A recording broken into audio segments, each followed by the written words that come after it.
forward here back on Behind the Gloves with another interview. I'm joined by Eddie Hearn. Eddie, I think you almost teared up there towards the end with the Crawler speech that Gallagher gave. Thoughts on that? It's such a good story that, like, and the speech that I gave doesn't really even bring in the stuff pre-success.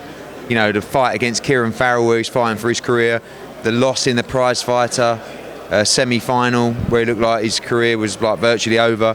Obviously the win against Gavin Rees, the big win against John Murray at Manchester Arena. It's been an amazing career for him, and you know, this is it. And by the way, this is a tough fight. But I know everybody just presumes that it's a gimme fight. It's not. You know the guy, the way he spoke, had a very close fight with Edis Tatley. He can really fight. So the story's great, but he'll kick himself if he don't win on Saturday night. So he's got to get the job done. After a solid October of boxing, how do you sell this main event to the fans that are 50-50? The main event is Taylor against Linartu.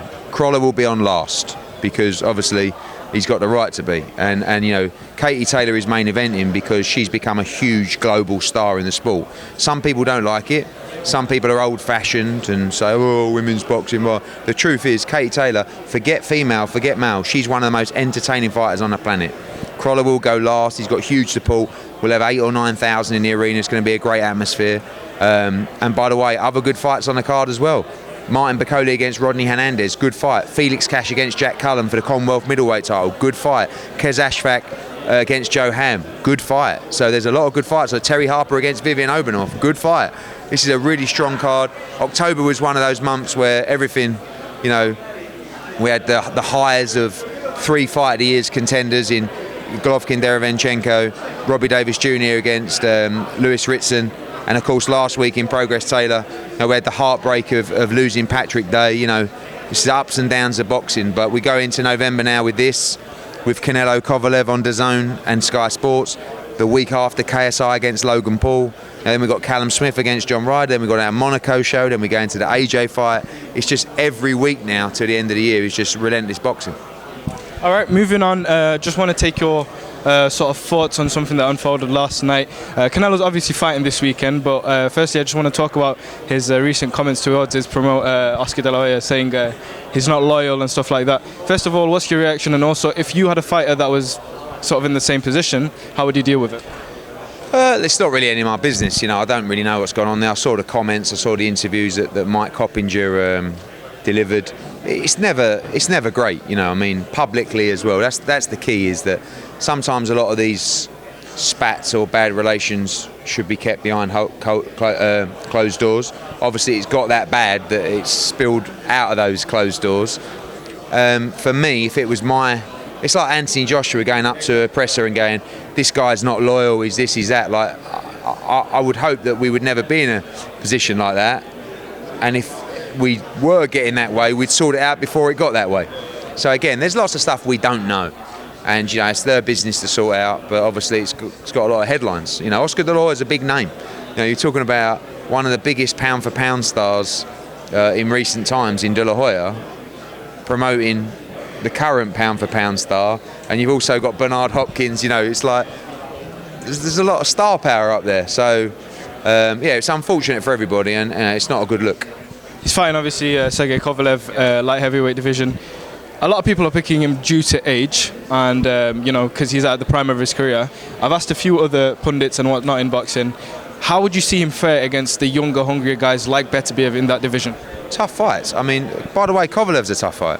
You know, you can't rule Kovalev out. All of a sudden, there's this apparent massive gap between Kovalev and Beterbiev. You would favour Beterbiev in that fight, but Kovalev's a seasoned, talented, experienced, world-class champion. It's going to be a tough fight for Canelo. You know, you see the size difference. It's not just like one guy's bigger than the other.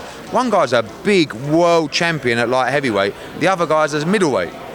You know, so this is a proper fight, proper test, and I don't think it's going to be as plain sailing as everyone just presumes. Moving on, back in September at the post-fight press conference for Devin Haney, JARELL Miller walked into the room, put his arm around you and said he wants to come back home. Yeah. Now there's reports saying that he could be signing with Top Rank. What happened with the talk? Were you in talks with him? What happened there? He said some very nice things to me. He didn't want to join anyone else, didn't want to sign with Top Rank, didn't want to sign with Al Heyman. He wanted to sign with us. I couldn't do it. Couldn't do it because I would be And I know that I've probably done some things before that's made me hypocritical, and I'm a promoter, so that just comes with the territory. But I can't preach like I preached about his 3 failed drug tests and just sign him, what, May, June, July, August, 4 months later. You know, I said to Jarrell, I feel like you've got to go and do your time. You know, there's no punishment here. This can't be seen to be okay. You know, so what he's done is he's failed 3 drugs tests and he's walked straight into a lucrative deal with Top Rank. What sort of message is that we're putting out? And I know that I'm no saint. Do you know what I mean? But I can't tell you and speak with the disgust that I had when this happened, which I did and I still do, and then just go and sign him. There's big fights there. Would you feature him on a show? I said to him, you've got to go out, you've got to do your time, go and have a fight, and then in the future, who knows? But I can't be the guy to give you that fight in November, December, when you just failed a drug test in May. You know? Like, it's just not right. You shouldn't be given lucrative contracts without serving a ban. And I like Jarrell Miller. I like him as a person. I think he's got a good heart. And I think he's made a really bad mistake. But you can't ignore that mistake completely. It's not like it was something that was off the counter, and unluckily for him, it was 3 failed drug tests for 3 different substances. So I wish him all the best. And he said, you know, the things that he said, it made me feel good. He didn't want to sign with Top Rank. He wanted to be with us, but I couldn't do it. And last question, obviously we saw Josh Taylor win the world titles last week. Don't know if you took notice on Twitter, Gervonta Davis came out saying he wants to take him on after his next fight. Do you think they're genuine comments? Yeah, I think Gervonta Davis is good enough to. I think he's going to be one of those guys that's going to go through the divisions. You know, he likes his food, I think, and he's moved from super feather to lightweight. I think one day he'll move to 140 as well. So Josh Taylor is arguably the king right now of that division. I'd love to see the Jose Ramirez fight. You know, Mikey Garcia fights out there, Lewis Ritson fights out there. You've even got a Progress rematch at some point down the line. Big fights for Josh Taylor ahead. And the Gervonta Davis fight, who knows, down the road could be one as well. All right, Eddie, thank you for your time. See you Saturday. Cheers. Hey Fight fans, it's Michelle Joy Phelps. If you haven't already subscribed to our YouTube channel, make sure you go ahead and do so by clicking this icon right here, or else